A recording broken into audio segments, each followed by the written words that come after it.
Greetings, fellow visitors. This is Upgrade Terminal, a Monolith fancast. I'm Malachi. And I'm Nick. Welcome back to the facility.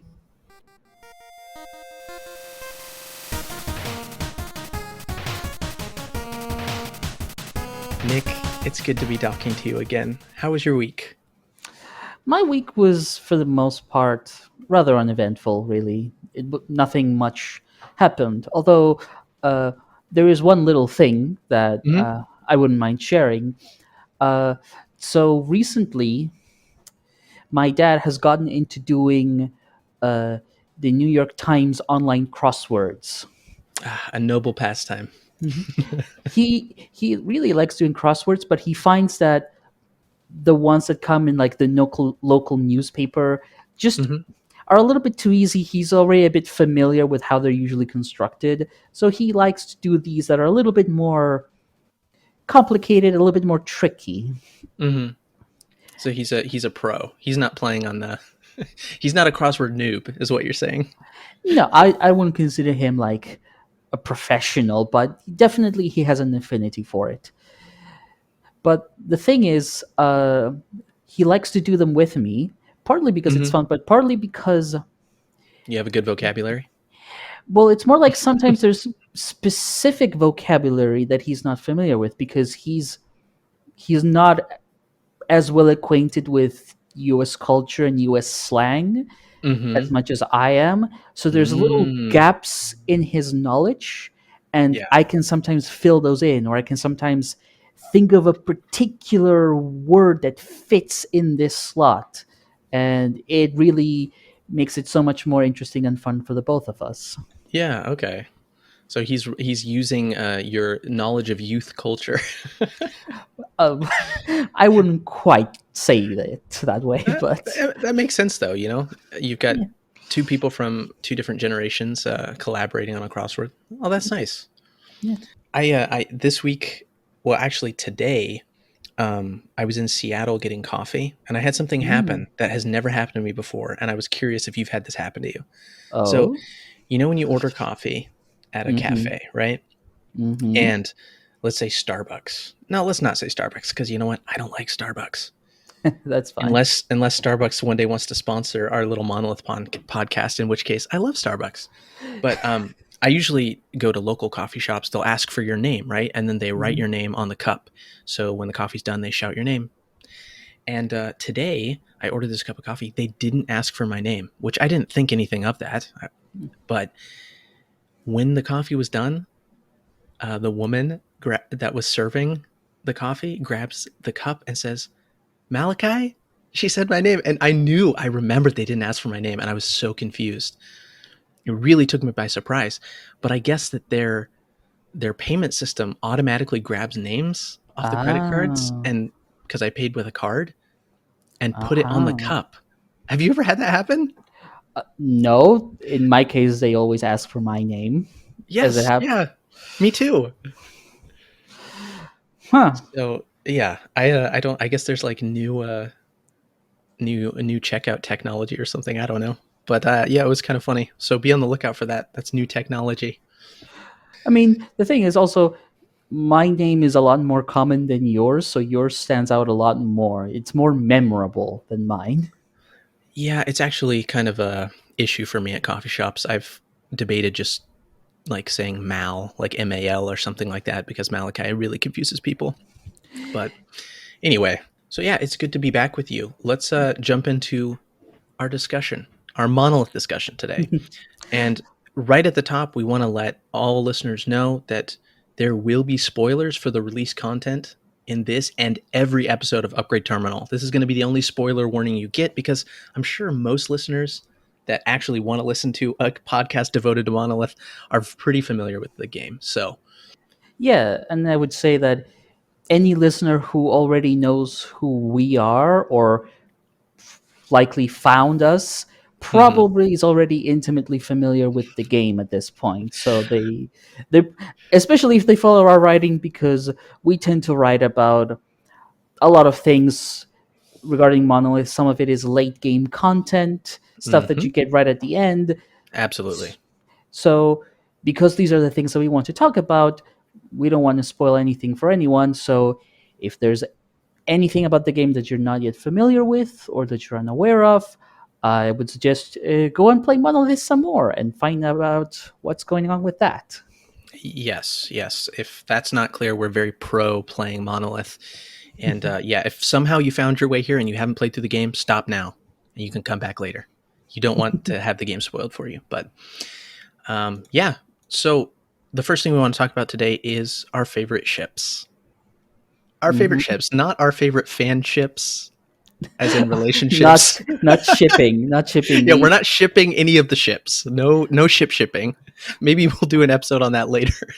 But I was gonna say, you say no ship shipping. I'm like, well, I might have had some thoughts about that at some point, but that's not we what probably this episode is about. I may have had some thoughts too, you know?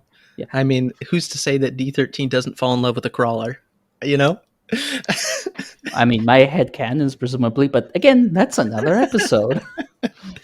Yeah, but Nick, what is your favorite ship in Monolith? Well, it's definitely not Scully, that's for sure. What? Why no love for Scully? Okay, I don't want to harp on this for too much, but Mm-hmm. Scully is just a little bit slow when you begin, not very interesting or exciting gameplay.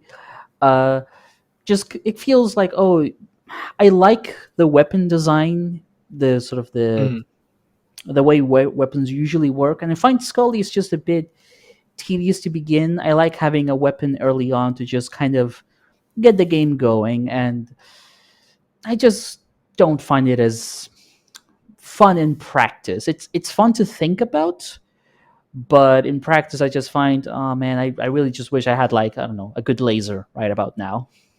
Yeah.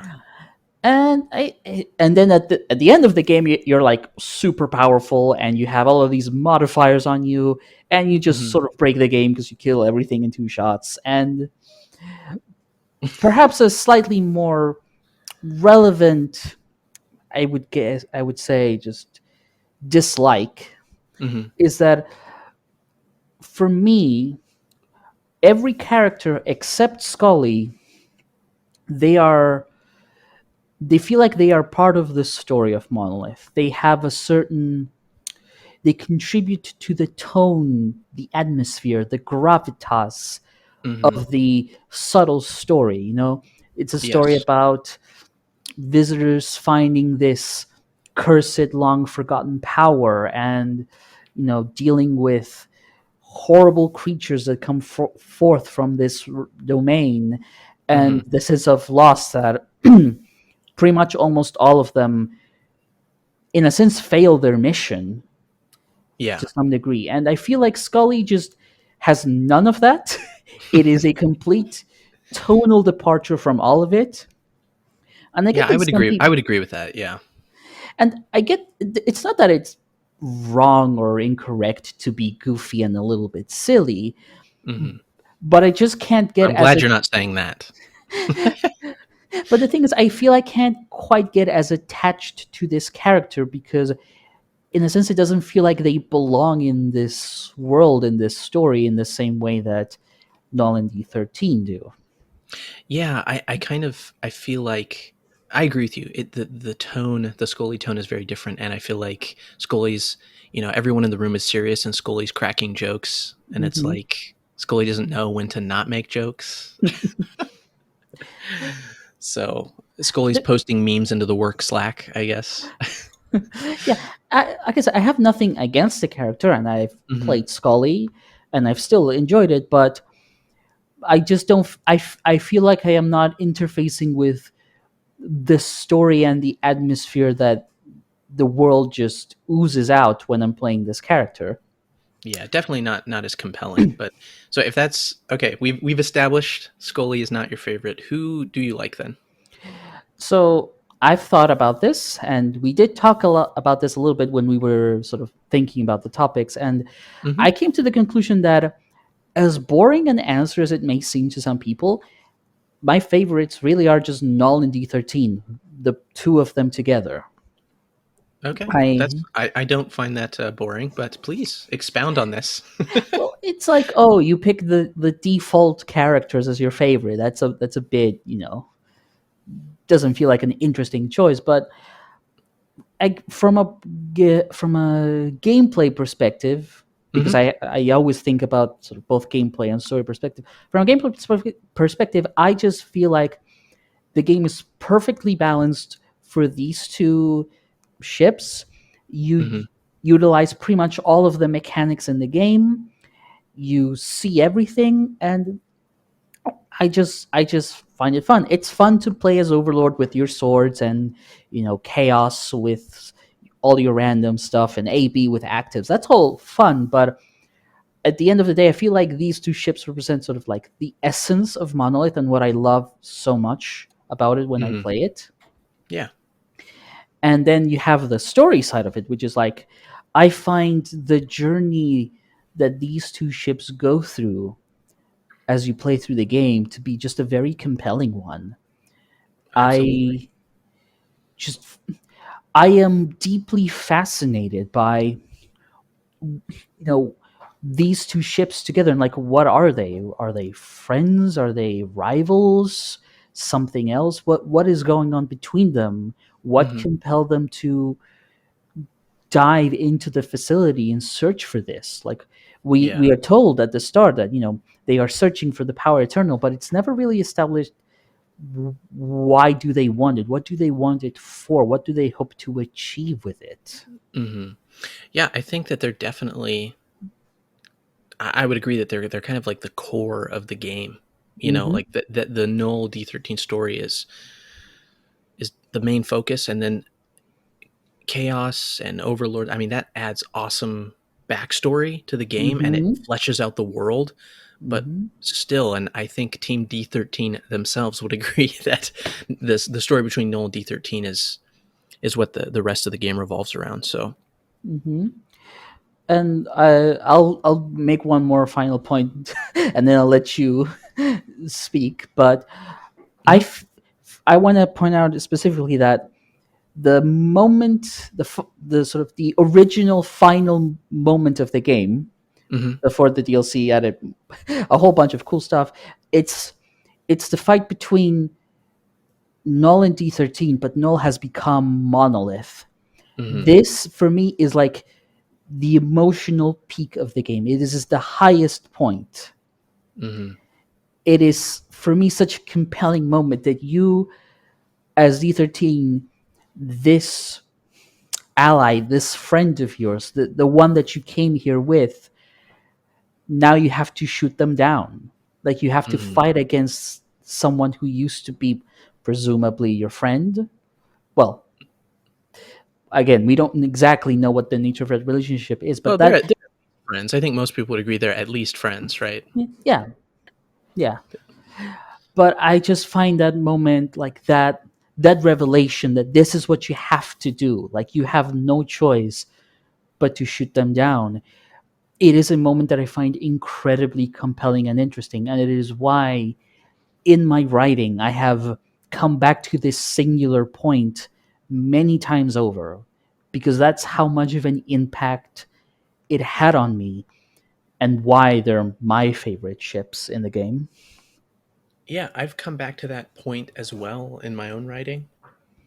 Actually, the Hmm. latest thing I wrote about Monolith was all about that moment, and it really is awesome because that I think that moment changes the game in a very Hmm. fundamental way because it I would actually compare it to Downwell, Uh-huh. the ending in Downwell, which I guess Hmm. spoilers for Downwell, but Downwell, it's very arcadey, right? The first time Hmm. I played it, I had no idea that there was any sort of story there. Um, but then when you get to the end of the game, your cat is at the bottom of the well, and you're reunited with your little cat. You save your cat, you fly out of the well. That Hmm. that moment changed the game for me. Not on the same level as Monolith, obviously, Hmm. but the first time you see that, the first time you see, oh my goodness, Null is taken over by Monolith, and then D13 has to shoot them down, and then there's this whole sad moment of D13 like looking at the destroyed shell of Monolith and their friend. I mean, Hmm. that completely changed, put the story in a new light. I looked at it in a different way. So yes, I love that about it so much. I Um, guess the way I would put it is that it recontextualizes what you've been doing so far. In Downwell, it feels arcadey, like an adventure. It feels sort of very, I guess, how do I want to play it? Just for the sake of it. But when you find out, oh, you're rescuing a cat, that infuses the gameplay with a whole new meaning, because now you're doing this for a particular purpose. Yes, exactly. Yeah, it does recontextualize it. Thank you. That's the word for it. And I love it when games do that. You know. Mhm. And and what is supposed to be like, you finally achieving victory, you've beaten the game on hard mode and you've beaten the final boss, you're supposed to feel triumphant, yes, you did it. And then, but the fact that it's null means like, well, I did you've it, but won. yeah, at what cost, right? Yeah. Yeah. No, I love it, and that's why actually my favorite ship is D13. Mm-hmm. Um, I to me, I think of D13 as the main character Mm-hmm. of the game and the emotional center of the game for the same reason that you were just talking about. On a like aesthetic level, I love the design of D13. It's a good one.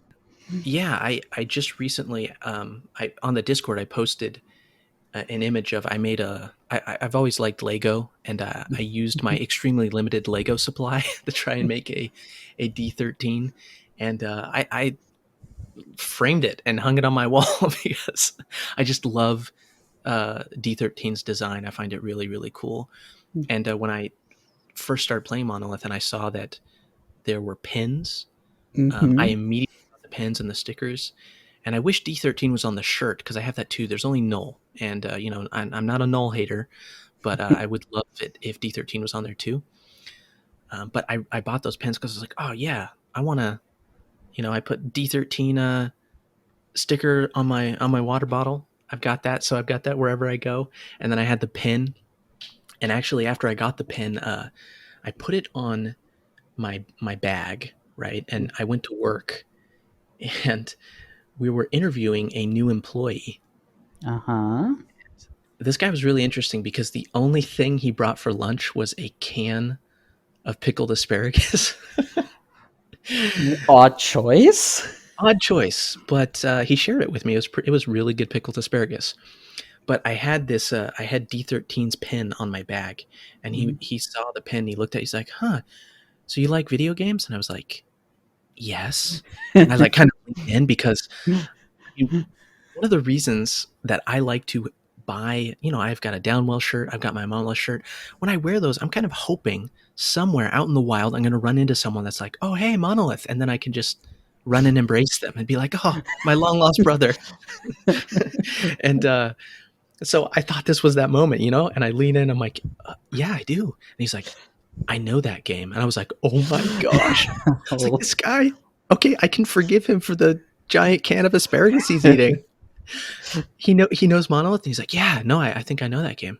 And I was like, you do? And he sees me getting excited. He's excited. He's like, yeah. He's like, it's Galaga, right? And then I'm just like, oh. Oh. And then I slapped the can of asparagus out of his No, hand. no, I don't believe you did. I don't believe you did. No, but I was very disappointed. I was like, no, it's not Galaga, my friend. But anyway, yeah, D13 will always be my favorite. I love the design too much. So, but yeah, but besides the ships, we're going to talk a little bit about our favorite enemies in the game as well. So we talk about our friends. Now we'll talk about our enemies. Nick, why don't you tell us a little bit about your favorite enemies? So, actually, why don't we go back and forth? You can give us one, and I'll give one. We'll just go back and forth. Okay, good idea. One of the theme that runs through my picks for enemies is that my choices for what my favorite enemies tend to be are enemies that I feel make for interesting room designs or interesting combat encounters. Mm. And to that extent, my first pick was Transistor, which, if listeners aren't quite sure which one that is, it is this like enemy looks like a bright green rhombus or diamond, and it is connected to these smaller, tinier green diamonds, and you either shoot the big one, or if you kill all the little ones, the big one explodes. I find that really cool because it leads to this interesting choice between, like, well, do you kill the big one or do you take care of all the small ones? All the small ones also shoot at you, and you're also putting other enemies into the mix. And I'm like, that's really cool. That's a very interesting idea to experiment with in Hmm. room design. Malachi, your turn. I loved the design of the transistors as well. Nick, you bring up a good point that when we mention these enemies, and I think this has been joked about on the Discord before as well, but there's a lot of enemies. Not We don't always remember their names, so it is good to describe them for listeners. Yeah. Um, but my one of my favorite enemies, and I think this will Uh-huh. be a surprise to no one that knows me. Uh, Mm-hmm. the first one I'm going to mention are the crawlers. Yep. I so I'm different from you, Nick, because I also appreciate interesting room designs and I like the different encounters. But the thing that attracts me to specific enemies the most is their design, and I love the crawlers. I don't. Can I explain why? Not really. There's something in my brain. I don't know. Maybe there's a tiny piece of blue metal that was lodged up there when I was a kid or something. I don't I hope not. know. But I love crawlers. And I think what really cemented their status in my heart is the line in the bestiary that says that there is a secret kingdom somewhere in the facility, and just that idea. I've talked about this Mm-hmm. in other places, but I want to put this in this podcast for my posterity. So when my grandkids are listening to this podcast, they'll know why I loved these crawlers and what I thought about this. I think that is just amazing world building, Mm-hmm. because I know it's a tiny little sentence, but to me, it just opened up this crack in my imagination. And when I crawled through, there was the crawler kingdom.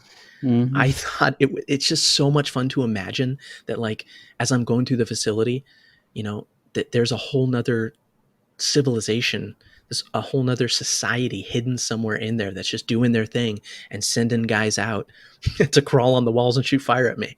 So I love that. I love that so much. I commissioned there's Monolith fan artist. I mean, they do a lot of art, but Oka Jamira on Twitter commissioned them. I was like, hey, I want to see your take on the Crawler Kingdom, and they did an excellent job.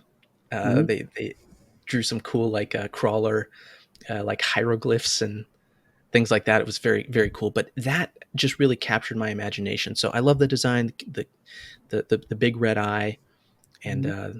their cool little spider robots. And yeah, so that's my first pick is the crawlers, surprising no one. Yeah, I I think one of the themes that we're gonna see is, like, I pick enemies because they're interesting from a mechanical standpoint. Malachi picks enemies because they're cute or aesthetically pleasing. Yeah. Thanks for So spoiling my list. I'm just kidding. I mean, we did talk about this before, and I don't think you could keep a secret what your favorites are. You just love to talk about them, and that's cool. That's why we're doing this. Exactly. Yeah. What's your next one, Nick? My next one is the Destroyer. Again, for the benefit of the listeners, the Destroyer is the enemy that at first you don't see it immediately, but then it spawns in. It sends out this big warning, like lots of bullets, and just shoots hundreds of bullets in every single direction, undodgeable.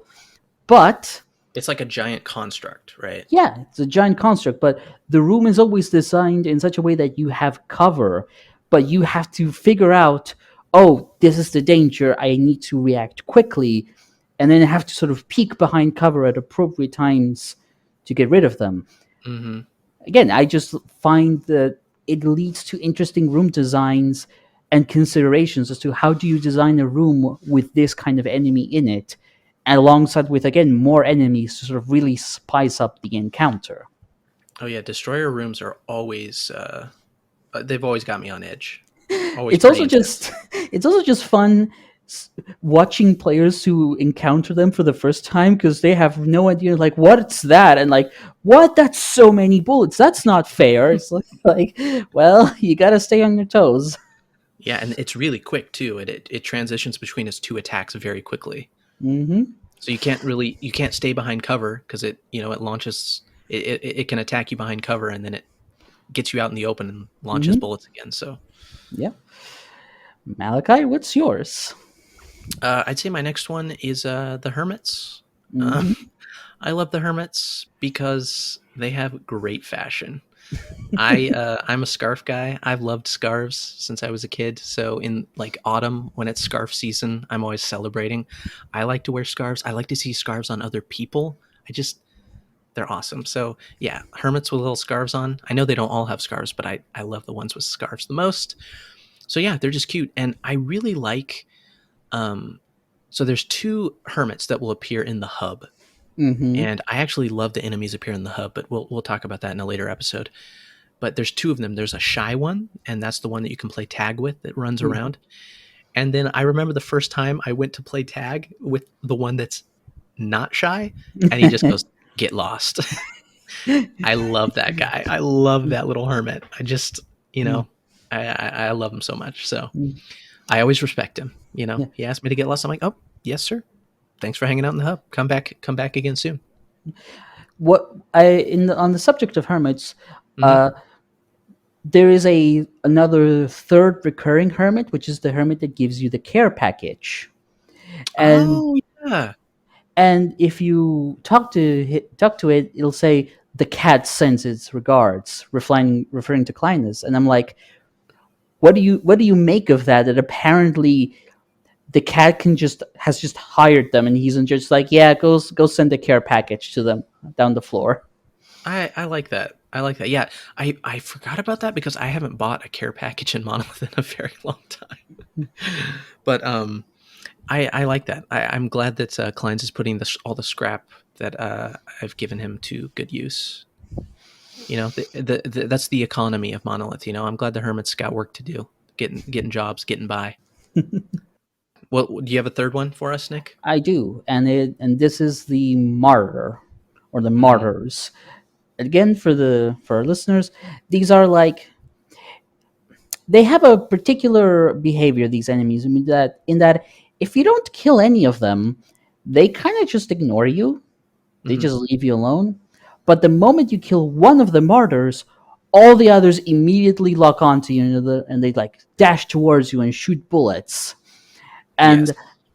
And uh, in my experience, this is a pattern of behavior that a lot of players take a long time to pick up on. They don't realize, oh, this is how they work, because usually the instinct is enter room, see enemies, shoot at enemies, and dodge them.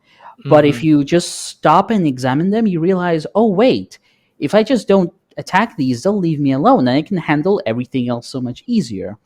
Yes. Of course, then what they do is they will probably put them in front of the other enemies so that you have to attack them. Yes. Yeah. It took me quite a while to realize that. Yeah, because I would always just go in and shoot, and I was like, oh, they're attacking me. But I like that as well. It's a pretty unique behavior for an enemy.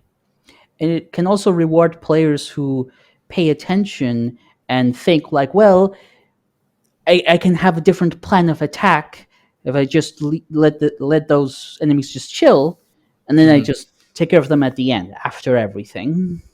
Yeah. No, I've definitely done that before. Tried to take out the other guys and then go back to the martyrs. What's your third pick? My third pick is the imps. They were added in the DLC. They're the little they've got a hood on. They've got horns and a Mm-hmm. hood, and you can't see their faces. Their faces are obscured in darkness. You can just see their eyes. Mm-hmm. So there's something about this kind of character. I mean, um, I think the first time I saw them actually was probably in Star Wars when I was a kid. The Jawas that sell droids in the desert. Oh, right. Um, and the Final Fantasy Black mages are the same way. They got like you never really see their face; you just see their eyes. Um, Mm-hmm. I also, growing up, I loved the Legend of Zelda Oracle of Seasons, which I played on Game Boy Color. Highly suggest you guys check that out if you've never played it. Very fun.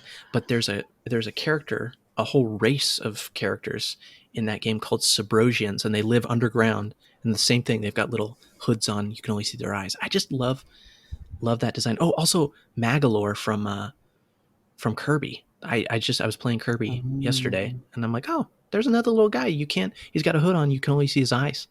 I just love that kind of design and characters. So yeah, so they're just adorable.